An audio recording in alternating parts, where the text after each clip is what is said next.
शहर फतेह जंग के दरीना मुतालिबे पर हुकूमत पंजाब के विजन के मुताबिक डिप्टी कमिश्नर अटक अली अन्नान कमर की जाती दिलचस्पी और असिस्टेंट कमिश्नर फतेह जंग अजीम शौकत अवान की निगरानी में तहसील हेडक्वार्टर अस्पताल में कमोबेश 2 करोड़ की लागत से 6,600 स्क्वायर फुट के अहाते पर जदीद ट्रामा सेंटर और एमरजेंसी डिपार्टमेंट का कयाम अमल में लाया जा रहा है, जिस पर तेजी से काम जारी है। मजीद देखिए इस रिपोर्ट में।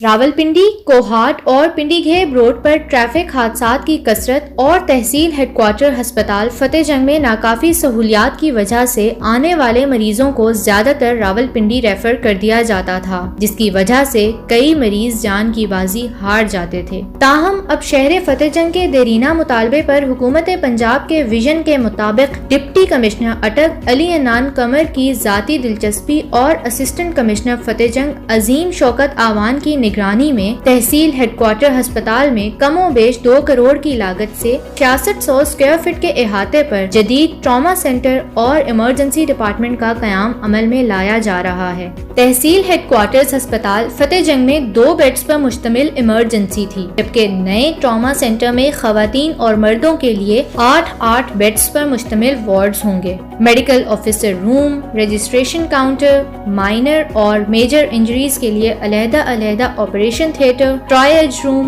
X ray room, dark room, recovery room, ECG और अल्ट्रासाउंड रूम, नर्सिंग स्टेशन और वेटिंग हॉल इस मंसूबे का हिस्सा है। ये मेरा ख्याल है इंशाल्लाह, मुझे उम्मीद है कि जो ये ट्रामा सेंटर बन रही है इंशाल्लाह जो बड़ी स्पीड से हमारा काम भी जा रहा है, तो इंशाल्लाह नेक्स्ट 10 to 20 ऑलमोस्ट बल्कि 15 to 20 ईयर्स तक ये इस पूरे इलाके को, इन जरूरियात को इंशाल्लाह पूरा करेगा। और मेरे ख्याल ये बहुत बड़ा वेलफेयर प्रोजेक्ट है जिसका प्रॉम्प्ट क्रेडिट डी साहब को जाता है। तेजी से ज़ेरे तकमील ट्रॉमा सेंटर के लिए महकमा सेहत को स्टाफ की भी अपील कर दी गई है। यकीनन ये ट्रॉमा सेंटर कीमती जानों को बचाने का जरिया बनेगा। इस मंसूबे के लिए डीसी अटक अली अन्नान कमर ने जिला अटक में कायम ऑयल कंपनीज के प्रोडक्शन बोनस फंड से खुसूसी ग्रांट जारी की है। वाज़ेह रहे कि मुआवन खुसूसी बराए वजीर आजम जुल्फ़िकार अब्बास बुखारी ने ट्रॉमा सेंटर के तामीराती कामों का इफ्तिताह किया था।